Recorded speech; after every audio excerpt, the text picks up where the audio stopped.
की news series में आपका स्वागत करता हूँ। ज्यादा ही फॉर्मेलिटी हो गई है, ठीक है, नो प्रॉब्लम। सो बच्चों, लास्ट लेक्चर में आपको मैंने कुछ इलेक्ट्रिक फ्लक्स से रिलेटेड एक लॉ बताया था, which is very very famous law, जिसको हमने नाम दिया था Gauss law. Correct. Gauss law का वैसे कोई प्रूफ नहीं होता है, मतलब आई मीन लॉ का कोई प्रूफ नहीं होता है, बट फिर भी आपको एक्सप्लेनेशन के लिए मैंने कुछ एग्जांपल्स लेके कोशिश की थी समझाने की। बट रिमेंबर दैट लॉ का कोई प्रूफ नहीं होता, लॉ लॉ होता है। ओके। सो फिर भी आज के लेक्चर में मैं आपको इस गॉस लॉ के एप्लीकेशंस बताने वाला हूँ, गॉस लॉ के एप्लीकेशंस। बट उससे पहले सब फिर से मैं एक छोटा सा रिमाइंडर दे दूं आपको कि एग्जैक्टली गॉस लॉ क्या था, क्योंकि आप मुझे पता है आप लोग कितनी अच्छी तैयारी करके बैठे होंगे या कितना रिविजन आपने किया होगा। ठीक है, सो थोड़ा सा आपका ब्रेन वॉश कर देता हूँ कि एग्जैक्टली गॉस लॉ क्या है। सपोज अगर हमारे पास कोई भी एक एनक्लोज सरफेस है जहां पे कुछ चार्जेस हैं Q1, Q2, Q3, somewhere here Q4, Q5, मतलब कुछ अंदर है कुछ बाहर है। तो अगर मुझे इस पूरे बॉडी का टोटल फ्लक्स निकालना हो, that is total electric flux की मैं बात कर रहा हूँ, is understood. So it is given by integral multiple of E dot D A, but according to Gauss theorem, according to Gauss law, ये क्या होता है, या कितना होता है, it is always equal to 1 by epsilon naught times the total charge enclosed, मतलब total charge inside by epsilon not. तो अगर मुझे और डिटेल में लिखना हो तो इनसाइड मतलब 1 2 3, so it will be Q1 plus Q2 plus Q3 divide by epsilon not. ये बाहर वालों का कोई लेना देना नहीं होता, और उसमें भी जब आप यहाँ पे Q1 Q2 Q3 लिखोगे तो विद देयर साइन होने चाहिए। अगर जो पॉजिटिव है तो पॉजिटिव होगा, निगेटिव है तो निगेटिव होगा। Fine. So that is what the total charge enclosed divide by epsilon not. एक और पॉइंट बता दूं, ये जो इंटेंसिटी की बात कर रहे हैं, यहाँ पे जो इंटेंसिटी होती है, ये इंटेंसिटी टोटल चार्जेस की वजह से होती है, मतलब इनसाइड और आउटसाइड दोनों की मिला के जो इंटेंसिटी बनती है, उस इंटेंसिटी को हम यहाँ पे लिखते हैं। जबकि चार्ज कौन सा होता है, सिर्फ इनसाइड का। ठीक है, यही है हमारा सिंपल सा प्यारा सा नन्हा मुन्ना सा गॉस लॉ। ठीक है, अब इसके एप्लीकेशंस पे आते हैं। चलो देखते हैं इसके एप्लीकेशंस। कुछ थोड़ी सी सर्दी हुई है, नाक रह के बंद हो जा रही है। ओके, चलो कोई प्रॉब्लम नहीं, करते हैं एप्लीकेशंस ऑफ गॉस लॉ।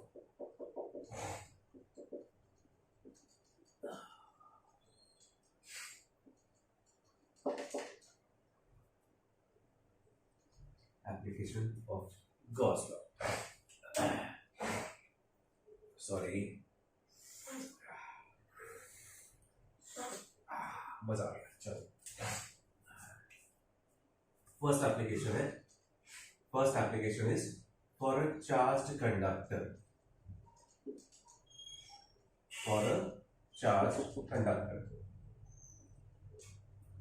एक चार्ज कंडक्टर के लिए अगर आपको गॉस लॉ अप्लाई करना हो तो क्या करना है, देखो यहाँ पे सपोज करो कि मेरे पास एक चार्ज कंडक्टर है, ठीक है ना, एक चार्ज कंडक्टर क्यूबिकल शेप मैंने ले लिया, एक आइडियल शेप, और इसको मैंने एक एक्सटर्नल इलेक्ट्रिक फील्ड में रखा हुआ है। ठीक है, कुछ इस तरह से इलेक्ट्रिक फील्ड रखी हुई, एक्सटर्नल इलेक्ट्रिक फील्ड। अब ये चार्ज कंडक्टर है। जैसे कि आपको पता है चार्ज कंडक्टर मतलब conductor is that material which has lots of free electron. अब अगर आपने इसको एक इलेक्ट्रिक फील्ड में रखा, एक्सटर्नल इलेक्ट्रिक फील्ड में रखा, तो क्या होता है, एक्सटर्नल इलेक्ट्रिक फील्ड में रखोगे तो इसके अंदर के सारे जो इलेक्ट्रॉन्स होते हैं वो आपको अपने आप को प्रॉपर्ली अलाइन करते हैं और अंदर एक इंड्यूस्ड इलेक्ट्रिक फील्ड बनाते हैं, जो इस इलेक्ट्रिक फील्ड का exactly equal in magnitude but opposite direction होता है, जिसकी वजह से net electric field inside the conductor बन जाती है जीरो। क्यों होता है, कैसे होता है, इट कंटेन्स, कंडक्टर में बात कर रहा हूं, तो conductor is that material which has large number of free electrons, means large number of electrons are there. तो जब आप उसको इलेक्ट्रिक फील्ड में रखते हो तो क्या होता है, सारे इसके इलेक्ट्रॉन्स एक साइड में खींच के चले आते हैं, लाइक दिस वे। यहाँ पे इलेक्ट्रॉन्स रहेंगे तो सारे प्रोटॉन्स दूसरे साइड में, पॉजिटिव चार्ज पार्टिकल दूसरे साइड में चले जाएंगे, सारे पॉजिटिव चार्ज पार्टिकल दूसरे साइड में चले जाएंगे। तो ये अपनी एक इंड्यूस्ड इलेक्ट्रिक फील्ड बनाएगा, जिसका डायरेक्शन कहां से होगा, पॉजिटिव टू नेगेटिव। इसकी जो इलेक्ट्रिक फील्ड बनेगी उसका डायरेक्शन होगा positive to negative inside the conductor. But ये इलेक्ट्रिक फील्ड और जो एक्सटर्नल इलेक्ट्रिक फील्ड है दोनों equal in magnitude but opposite direction होंगे। हमारी जो अप्लाइड इलेक्ट्रिक फील्ड है वो है, कंडक्टर की इलेक्ट्रिक फील्ड इधर होगी, equal in magnitude opposite direction, equal magnitude opposite direction. तो एज अ रिजल्ट क्या होगा, net electric field will be zero. Net electric field inside the conductor is always a zero, always zero. समझ में आ रहा है, किसी भी चार्ज कंडक्टर के अंदर इलेक्ट्रिक फील्ड हमेशा जीरो होती है। चलो ठीक है, जीरो होती है, मान लिया, समझ लिया, सब कुछ हम मान गए, सर आपने जो बोला हम मान गए। चार्ज कंडक्टर के अंदर electric field is always zero. अब मैं तो बात कर रहा था गॉस लॉ की, गॉस लॉ की बात कर रहे थे। तो चलो सपोज अगर इसी बॉडी के अंदर मैं और एक छोटा सा एनक्लोज बॉडी ले लेता हूं, बॉडी के अंदर छोटा सा एनक्लोज बॉडी, ठीक है ना, बॉडी के अंदर एक छोटा सा एनक्लोज सरफेस हमने ले लिया एस, बॉडी के अंदर एक छोटा सा एनक्लोज सरफेस लिया हमने जिसका सरफेस एरिया एस है। सपोज एक बड़ा सा क्यूबिकल बॉडी था, उसके अंदर भी जाके मैंने छोटी सी बॉडी कट कर ली। अगर अब इस बॉडी के लिए मैं टोटल फ्लक्स निकालूं तो कितना होगा, फ्लक्स क्या होता है, integral multiple of E dot area. तो चलो intensity vector, area vector, but कितना आएगा ये वैल्यू, कितना आएगा, अभी मैंने आपको बताया intensity inside the conductor is zero. Intensity inside the conductor कितना होती है, जीरो। तो obviously E dot D S भी जीरो आएगा, ई डॉट एस भी जीरो ही आएगा। इसका मतलब फ्लक्स जीरो। अब फ्लक्स जीरो है तो हमारा गॉस थ्योरम क्या बोलता है, गॉस लॉ क्या बोलता है, गॉस लॉ ये बोलता है कि ये जो फ्लक्स होता है ना, ये तो किसके बराबर होता है, ये फ्लक्स बराबर होता है charge inside by epsilon not, charge inside by epsilon not. But अगर ये जीरो है, अगर सपोज ये वैल्यू जीरो है, तो this implies that charge inside that surface will be zero, charge inside that surface will be zero. इसीलिए हम बोलते हैं कि कोई भी चार्ज कंडक्टर है तो चार्ज बॉडी के अंदर नहीं होता है, बॉडी के सिर्फ सरफेस पे ही होता है, बॉडी के सिर्फ सरफेस पे होता है। तो एक चार्ज कंडक्टर आप ले रहे हो तो वो चार्ज, जिस चार्ज की बात कर रहे हैं ना, वो चार्ज बॉडी के सिर्फ सरफेस पे होता है, इनसाइड तो चार्ज जीरो होता है, इनसाइड तो चार्ज जीरो होता है। समझ में आ रहा है, फिर से रिपीट करूं, देखो आपने एक्सटर्नल इलेक्ट्रिक फील्ड में एक चार्ज कंडक्टर को रखा, ठीक है, चार्ज कंडक्टर क्या होता है, carries lots of free electrons, lots of charge particle. तो ये electric field, external electric field क्या करती है, इसके सारे नेगेटिवली चार्ज पार्टिकल को एक तरफ खींच लेगी, सारे पॉजिटिव चार्ज पार्टिकल को एक तरफ थ्रो कर देगी। तो एज ए रिजल्ट इसकी अंदर पॉजिटिव टू नेगेटिव इसकी इलेक्ट्रिक फील्ड बनेगी। बट ये electric field external electric field के इक्वल in magnitude but opposite direction होती है। So net electric field inside the conductor becomes zero, ठीक है, इलेक्ट्रिक कंडक्टर, इस कंडक्टर के अंदर इलेक्ट्रिक फील्ड कितनी होगी, जीरो। अब मैंने क्या किया, उसमें एक बॉडी के अंदर भी जाके छोटा सा और एक एनक्लोज बॉडी लिया, उसका फ्लक्स मैंने निकालने की कोशिश की। फ्लक्स का formula integration of E into area, E into area. But क्योंकि इंटेंसिटी जीरो है तो कॉमन सेंस से फ्लक्स जीरो होगा। बट अगर फ्लक्स जीरो है तो गॉस लॉ के हिसाब से फ्लक्स का वैल्यू होता है total charge inside divide by epsilon not. और अगर इन दोनों को इक्वेट करूं तो दिस इंप्लाइज दैट कि charge inside the conductor is zero. मतलब यहां से हमको ये पता चलता है, यहां से हमको ये पता चलता है कि चार्ज कंडक्टर के अंदर, एक चार्ज कंडक्टर के अंदर कोई चार्ज नहीं होता है, सिर्फ सरफेस पे होता है। थोड़ा सा और डेप्थ में चलते हैं, थोड़ा सा और डेप्थ में चलते हैं। मान लो कि अगर मैं, इसके अंदर कोई चार्ज नहीं है ना, अब थोड़ी सी मस्ती करते हैं, अंदर इसके चार्ज नहीं है, एक इंजेक्शन लो, भरो और उसमें चार्ज भर दो, ठीक है, कोई दवा नहीं भरनी, इंजेक्शन के अंदर चार्ज भर दो और इसको लगा दो। अगर इंजेक्शन के थ्रू मैंने इसके अंदर चार्ज इंसर्ट कर दिया तो क्या होगा, इंसर्ट करोगे, जैसे ही वो चार्ज आप इंसर्ट करोगे इसके अंदर, थियोरेटिकली ये चीजों तो फिक्स रहने वाली है, क्योंकि बॉडी के अंदर का फ्लक्स तो हमेशा, बॉडी के अंदर का फ्लक्स तो जीरो ही रहना है किसी भी कंडीशन में। और फ्लक्स को जीरो मेंटेन करने के लिए वो चार्ज कहां पे आ जाएगा, जो भी चार्ज आप दोगे ना वो फिर से बॉडी के सरफेस पे आ जाएगा, बॉडी के सरफेस पे आ जाएगा। फाइन, अगर मैंने इंजेक्ट करके भी इसको चार्ज प्रोवाइड किया तो वो चार्ज बॉडी के सरफेस पे आ जाता है, so that net flux inside this remains zero. Got it. चलो एक दूसरा केस भी लेते हैं, दूसरा केस लेते हैं। मान लो मेरे पास एक बॉडी है, एक स्फेरिकल बॉडी है, उसके अंदर भी एक स्फेरिकल कंडक्टर है, बट उस कंडक्टर के अंदर एक कैविटी है, कंडक्टर के अंदर एक कैविटी है। ये वैकेंट एरिया, ये कैविटी यहाँ पे मास नहीं है, का बॉडी नहीं है, कंप्लीटली वैकेंट है। एक स्फीयर है, स्फीयर के अंदर एक कैविटी है। अगर स्फीयर के अंदर कैविटी है और मान लो फिर मैंने इस कैविटी में एक चार्ज रख दिया प्लस क्यू, यहाँ पे एक चार्ज रख दिया प्लस क्यू, तो क्या होगा?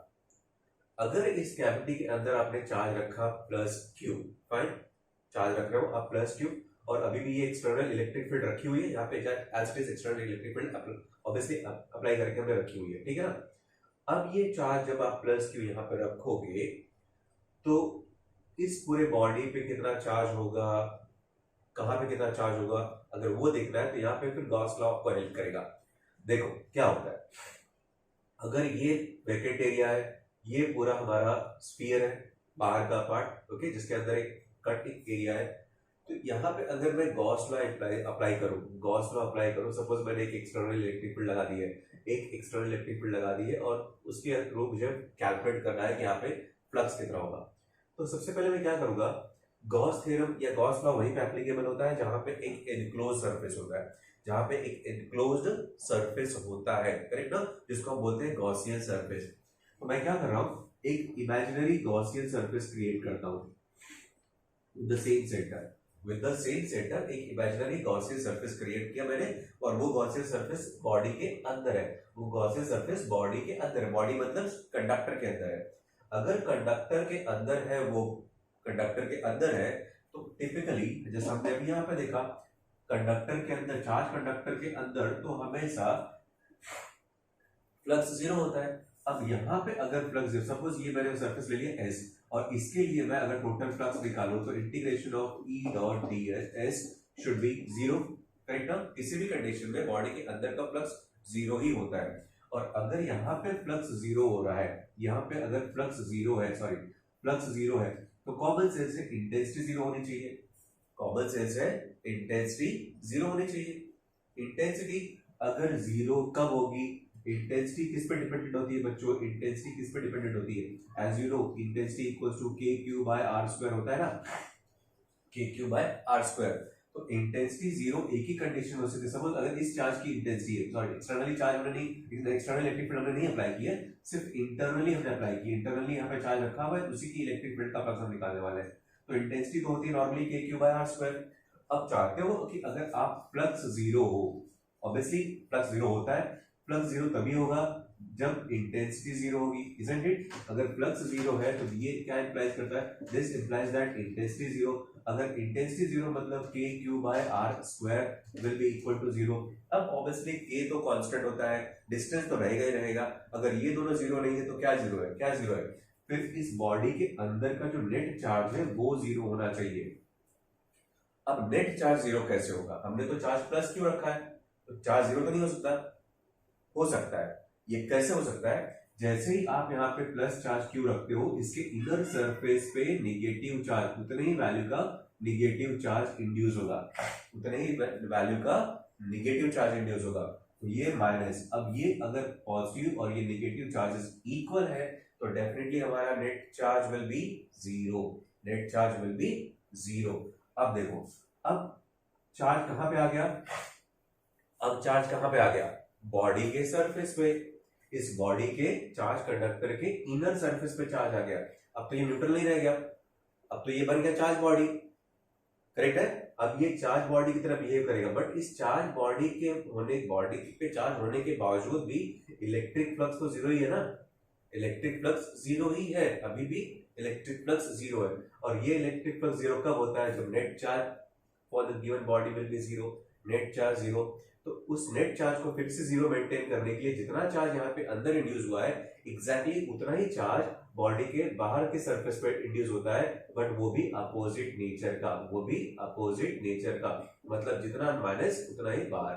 तो मतलब जितना चार्ज मैंने कैविटी पे के अंदर प्लेस किया, एग्जैक्टली उतना ही चार्ज बट अपोजिट नेचर इधर सरफेस पे जनरेट होगा। फिर उसको न्यूट्रलाइज करने के लिए, उतना ही चार्ज बॉडी के आउटर सरफेस पे जनरेट होगा, बॉडी के आउटर सरफेस पे जनरेट हो जाता है। Getting the point. ये सब क्यों होता है? क्योंकि कंडक्टर के लिए, किसी भी कंडक्टर के लिए नेट फ्लक्स हमेशा जीरो होता है, नेट फ्लक्स जीरो होता है। इनसाइड द कंडक्टर के लिए, इनसाइड द चार्ज कंडक्टर के लिए नेट फ्लक्स जीरो होता है, और इनसाइड द कंडक्टर के लिए अगर नेट चार्ज जीरो होता है तो फिर ये सारी चीजें पॉसिबिलिटीज होती है। समझ में आ रही है? तो ये था पहला application of Gauss theorem for a charge conductor. Charge conductor क्या बताता है कि अगर कोई भी चार्ज कंडक्टर है तो उसके अंदर नेट चार्ज हमेशा जीरो रहता है, नेट चार्ज जीरो रहता है according to this concept. But फिर भी मान लो अगर हमने बॉडी के अंदर एक कैविटी बनाई, हॉलो कैविटी बनाई है, वहां पे चार्ज रख दिया, तो यहाँ से इलेक्ट्रिक फील्ड तो निकलेगी ना, इसकी इलेक्ट्रिक फील्ड तो बनेगी चारों तरफ, इसकी इलेक्ट्रिक फील्ड तो बनेगी चारों तरफ। बट इलेक्ट्रिक फील्ड जब कंडक्टर के अंदर से पास हो रही होगी तो हमने यहाँ पे क्या बोला है, अभी उस थ्योरी के हिसाब से यहाँ पे नेट फ्लक्स जीरो होना चाहिए, नेट फ्लक्स जीरो होना चाहिए। तो नेट फ्लक्स जीरो कब होगा? फ्लक्स का फॉर्मूला है integration of E D S, but flux zero कब होगा? ई और एस में से ऑब्वियसली एस तो जीरो नहीं हो सकता क्योंकि इसका सरफेस एरिया तो है, तो इंटेंसिटी जीरो होगी, और इंटेंसिटी जीरो मतलब K Q by R square zero, और ये जीरो होने के लिए नेट चार्ज जीरो होना पड़ेगा। और नेट चार्ज जीरो कब होगा? जब इसके equal in magnitude but opposite direction और अपोजिट डे से दूसरा चार्ज इंड्यूस हो जाता है, तब यहाँ पे होगा, करेक्ट। बट अब ये तो बन गया एक चार्ज बॉडी, अब ये बन गया चार्ज बॉडी, तो जैसा आपको पता है चार्ज बॉडी है, फिर भी अब इसकी इलेक्ट्रिक फील्ड तो अब अंदर की तरफ आ रही होगी, इसकी इलेक्ट्रिक फील्ड अंदर की तरफ आ रही होगी क्योंकि नेगेटिव चार्ज पार्टिकल है, तो नेगेटिव चार्ज पार्टिकल की इलेक्ट्रिक फील्ड अंदर की तरफ आ रही होगी, अंदर की तरफ आने का मतलब फिर यहाँ पे फ्लक्स जनरेट हो जाएगा, फिर फ्लक्स जनरेट हो जाएगा। लेकिन थियोरेटिकली बॉडी के अंदर फ्लक्स जीरो होता है, तो फ्लक्स को जीरो करने के लिए फिर क्या होता है, उसकी सेम मैग्नीट्यूड का चार्ज बट अपोजिट नेचर बाहर की तरफ इंड्यूस हो जाता है। इस तरह से चार्जेस का इंडक्शन होता है बॉडी किसी भी एक चार्ज कंडक्टर पे बेस्ड ऑन गॉस थ्योरम या बेस्ड ऑन गॉस लॉ। वो चीजें आपको समझ में आ रही होंगी। ओके, नहीं समझी है तो वीडियो पॉज करो, रिपीट प्ले करो, और फिर भी कुछ क्वेरीज होगी माइंड में तो बता दो। ये था first application of Gauss theorem. चलते हैं सेकंड एप्लीकेशन पे।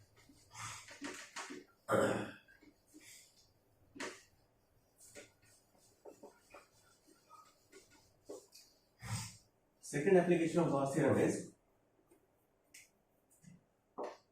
to find electric field intensity. To find electric field intensity outside a uniformly charged sphere.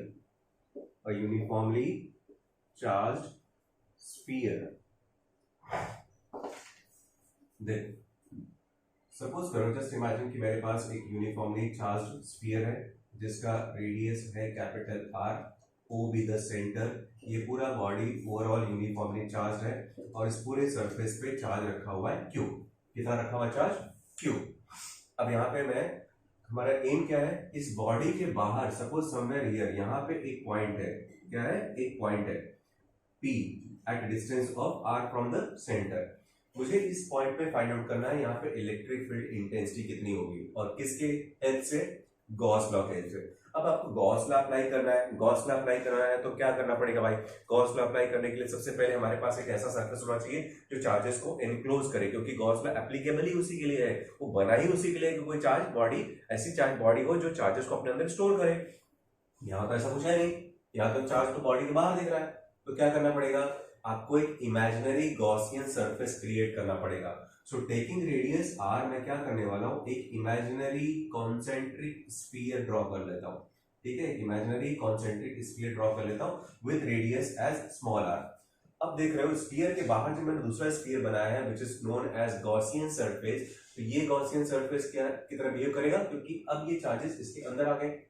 अब देखो इस गॉसियन सरफेस पे पॉइंट P के बाहर मैंने एक छोटा सा सरफेस एरिया ले लिया, सराउंडिंग दिस पॉइंट P मैंने एक स्मॉल सरफेस एरिया ले लिया, let it be ds, let it be ds। यहाँ पे अगर मैं इंटेंसिटी का डायरेक्शन प्लॉट करूं, क्योंकि ये पॉजिटिव चार्जेस है, इनकी इलेक्ट्रिक फील्ड ड्रॉ करोगे तो रेडिली आउटवर्ड आएगा, ये होगा direction of intensity. Area vector plot करो तो वो भी परपेंडिकुलर सरफेस होगा। ये सब मैंने बच्चों आपको बताया हुआ है, सब कुछ बताया हुआ है, कोई कंफ्यूजन नहीं होना चाहिए। इंटेंसिटी वेक्टर कैसे निकालते हैं, एरिया वेक्टर कैसे निकालते हैं। अब देखो इस पर्टिकुलर पॉइंट के लिए, इस छोटे से पॉइंट के लिए अगर मुझे फ्लक्स निकालना हो तो flux for area ds, flux for area ds निकालो तो क्या आएगा फॉर्मूला। सपोज मान लो ये मेरा फ्लक्स वहां पे छोटे से एरिया में छोटा सा फ्लक्स ठीक है, ये कैसे मिलेगा? ये मिलता है E इंटू ds से, E इंटू ds से। चलो क्लियर है? ई इंटू डी एस, ये डॉट प्रोडक्ट है, इसको ई मैग्नीट्यूड के फॉर्मेट में रखे तो E D S cos theta आ जाएगा, बट थीटा आप देख रहे हो कि दोनों सेम डायरेक्शन में, इसलिए थीटा जीरो हो जाएगा। तो ये फॉर्मूला बन जाता है मेरा d phi equals to E D S cos zero, E D S cos zero, मतलब डी फाई मेरा बन गया basically E into D S. चलो इसको स्टेप नंबर 1 मैंने ले लिया। अब क्या, अब देखो छोटे से एरिया के लिए कितना फ्लक्स है, तो इस पूरे स्फीयर के लिए कैसे फ्लक्स निकालेंगे, चलो वो भी पता है आपको, traditional method, let phi be the total flux, वो कैसे मिलेगा, वो मिलेगा मुझे इंटीग्रेशन ऑफ डी फाई से। इंटीग्रेशन ऑफ डी फाई मतलब क्या, integration of E D S, correct है। अब ई तो डेफिनेटली देखो throughout the surface E constant होगा, क्योंकि इस चार्ज से सब जगह पे डिस्टेंस सेम है, चार्ज भी सेम है और डिस्टेंस भी सेम है, तो इंटेंसिटी कांस्टेंट है, तो इसको बाहर निकालो। डीएस का इंटीग्रेशन ऑफ डीएस मतलब क्या, DS is a small portion of the sphere, उसको इंटीग्रेट करने का मतलब होता है पूरे सरफेस की आप बात कर रहे हो, पूरे सरफेस एरिया कितना होगा 4 पाई आर स्क्वायर। तो फ्लक्स मेरा मिल गया E into 4 pi R square, related to step number 2। बट हमारा गॉस लॉ क्या बोलता है, हमारा गॉस लॉ बोलता है for any enclose surface total flux is always equal होता है charge inside divide by epsilon not, charge divide inside divide by epsilon not. तो इस पूरे सरफेस ने कितना चार्ज इनक्लोज किया हुआ है, Q divide by epsilon not. ले लो इसको स्टेप नंबर 2, स्टेप नंबर 2 दोनों को इक्वेट करो, E into 4 pi R square equals to Q by epsilon not. यहाँ से बच्चों इंटेंसिटी मिल जाती है आपको 1 by 4 pi epsilon not Q by R square, 1 by 4 pi epsilon not Q by R square. Here you got, so simple. Gauss theorem का second application या फिर गॉस लॉ का second application, to find intensity outside a charged sphere, formula है 1 by 4 pi epsilon q by r square, fine, 1 by 4 pi epsilon naught q by r square। अब इसमें एक point आता है कि सपोज अगर आपका यही पॉइंट सरफेस पे मैं ले लूं, तो सेम पॉइंट को सरफेस पे ले लूं तो क्या होगा,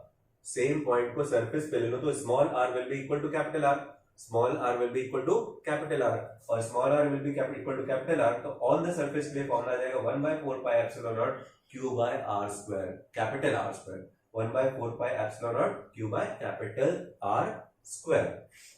So this is the electric field intensity outside a uniformly charged conductor, fine। Uniformly charge conductor के आउटसाइड में कहीं पे इलेक्ट्रिक फील्ड आपको फाइंड आउट करनी है, तो here is the formula. Okay, फटाफट वीडियो पॉज करो और कॉपी कर लो। फिर देखते हैं इनसाइड के लिए। अगर मैंने कोई पॉइंट सरफेस पे बता दिया, सॉरी आउटसाइड बता दिया, पॉइंट अगर सरफेस पे है तो small r will be equal to capital R, यहाँ पे कैपिटल R आ जाएगा। अब हम बात करते हैं अगर वही पॉइंट इनसाइड में हो तो क्या होगा, लेट्स सी इट।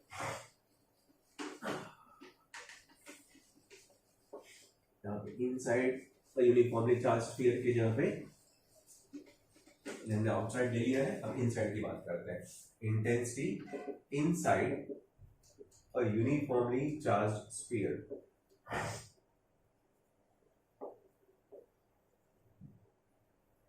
पॉइंट सोचने वाली बात है। अभी मैंने आपको पिछले टॉपिक में बताया कि electric field intensity inside zero होती है, क्योंकि सारे चार्जेस जो बॉडी के होते हैं वो बाहर होते हैं, लेकिन वो कब होते हैं, जब हमने कोई एक्सटर्नल इलेक्ट्रिक फील्ड अप्लाई कर दी होगी। तो अगर हमने कोई एक्सटर्नल इलेक्ट्रिक फील्ड नहीं अप्लाई किया तो डेफिनेटली इलेक्ट्रॉन्स और या सारे चार्ज पार्टिकल्स बॉडी के अंदर ही डिस्ट्रीब्यूटेड होते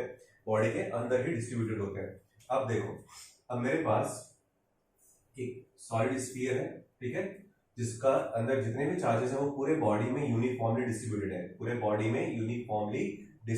है, अब मेरा रेडियस है बॉडी का r, बट मुझे ना अब यहाँ पे सेंटर से एक सर्टेन डिस्टेंस पॉइंट P है, यहाँ पे फाइंड आउट करनी है electric field intensity with distance of r, this time point r is less than capital R। तो लॉजिक वही बनता है, गॉसियन थ्योरम, हमको गॉस थ्योरम अप्लाई करना है, तो मैं क्या करूंगा, फिर से एक इमेजिनरी गॉस थ्योरम ड्रॉ करता हूं विद रेडियस एज r। पूरे सरफेस, सपोज पूरे बॉडी के अंदर चार्ज जो स्टोर है, पूरे बॉडी का जो चार्ज है वो है q। अब देखो लॉजिक कैसे बनता है। सबसे पहले मैं क्या निकालूंगा, flux for this given surface, flux for this given surface.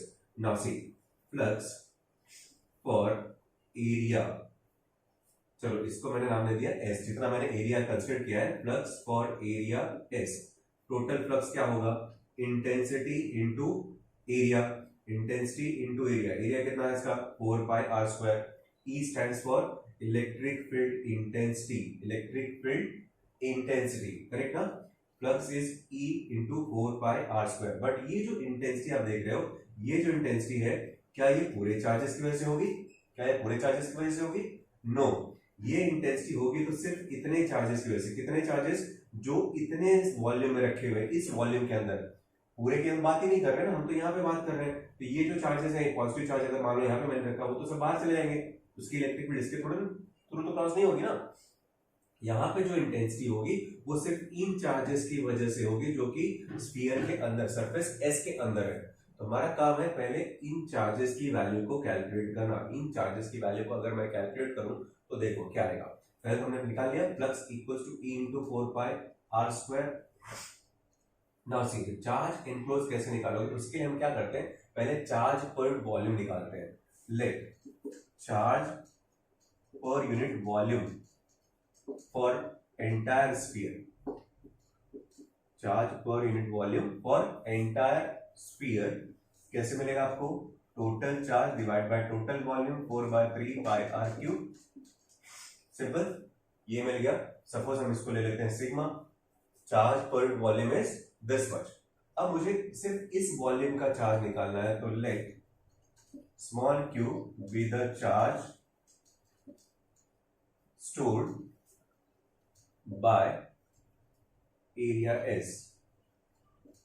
तो इसके अंदर, इस वॉल्यूम के अंदर जो चार्ज होगा, इस वॉल्यूम के अंदर चार्ज जो होगा वो कैसे निकालोगे, Q will be equal to charge per unit volume multiply by volume of S, volume of S. तो सिग्मा क्या है मेरा, Q/4/3 पाई आर क्यूब इनटू, अगर मुझे इसका वॉल्यूम निकालना हो तो क्या आएगा, 4/3 पाई आर क्यूब, करेक्ट ना। 4/3 pi R cube, 4/3 pi R cube. तो ये मेरा 4/3 पाई, ये तो गया, बचा क्या आपके पास, Q R cube divided by capital R cube, Q R cube divided by capital R cube. That's a charge stored by this inner sphere, charge stored by this inner sphere. तो अब आ जाओ फ्लक्स के फॉर्मूले पे। अब अगर मैं आ जाऊं यहाँ पे फ्लक्स के फॉर्मूले पे, तो क्या आ जाएगा, देखो इतना चार्ज उसने स्टोर किया, कितना, Q R square R cube by R. अब इतना चार्ज अगर उसने स्टोर किया है, चार्ज स्टोर किया है, तो फ्लक्स निकाल सकते हैं।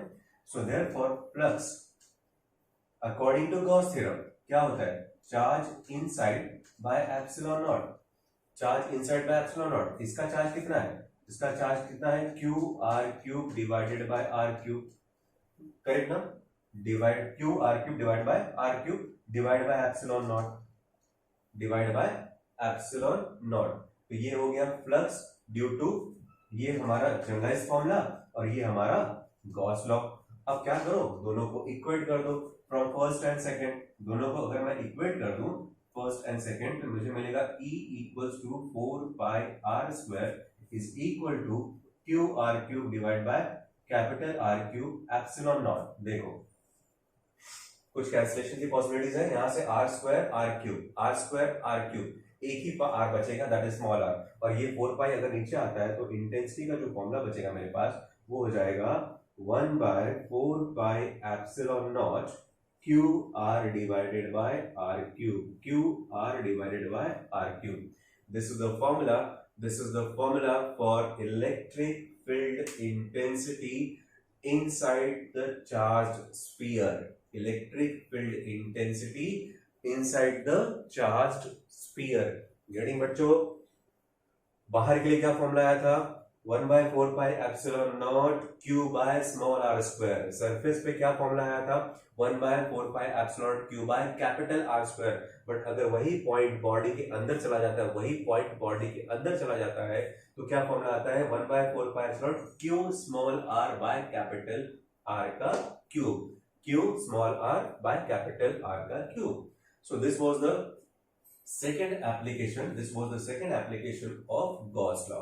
तो पहले में हमने क्या देखा था कि अगर एक चार्ज कंडक्टर को मैंने इलेक्ट्रिक फील्ड में रखा तो total flux inside the conductor, total flux inside the close body zero होता है। इसका मतलब चार्जेस भी बॉडी के अंदर कंप्लीटली जीरो होते हैं, ठीक है। बट दूसरा इसका पॉइंट हमने क्या देखा कि अगर उसके अंदर मैं एक कैविटी बना दूं, उसके अंदर एक कैविटी बना दूं और कैविटी के अंदर चार्ज रखूं तो फिर भी फ्लक्स जीरो रखना है मुझे। फ्लक्स जीरो रखने के लिए क्या होता है, फिर इनर सरफेस पे opposite charge equal magnitude induce होता है। फिर उसको न्यूट्रलाइज करने के लिए उसके बाहरी सरफेस पे उतना ही चार्ज इंड्यूस होता है। That sorry that was the first application. Second application में क्या देखा, to find intensity outside the uniformly charged sphere. To find intensity outside uniformly charged sphere, outside का भी देख लिया, ऑन द सरफेस का भी देख लिया, इनसाइड का भी देख लिया। तो बच्चों ये थे दो एप्लीकेशन गॉस थ्योरम के या गॉस लॉ के, ठीक है। इसके और भी दो एप्लीकेशंस है, बट वो मैं आपको नेक्स्ट वीडियो में बताऊंगा, ठीक है। Will do that in the next video. चलो अभी के लिए फिलहाल इतना ही। वीडियो देखते रहो, पढ़ते रहो, आगे बढ़ते रहो, और कोई क्वेरी आती है तो प्लीज पूछते भी रहो, फाइन, पूछते भी रहो, ओके। चलो here will stop, tata bye bye once again.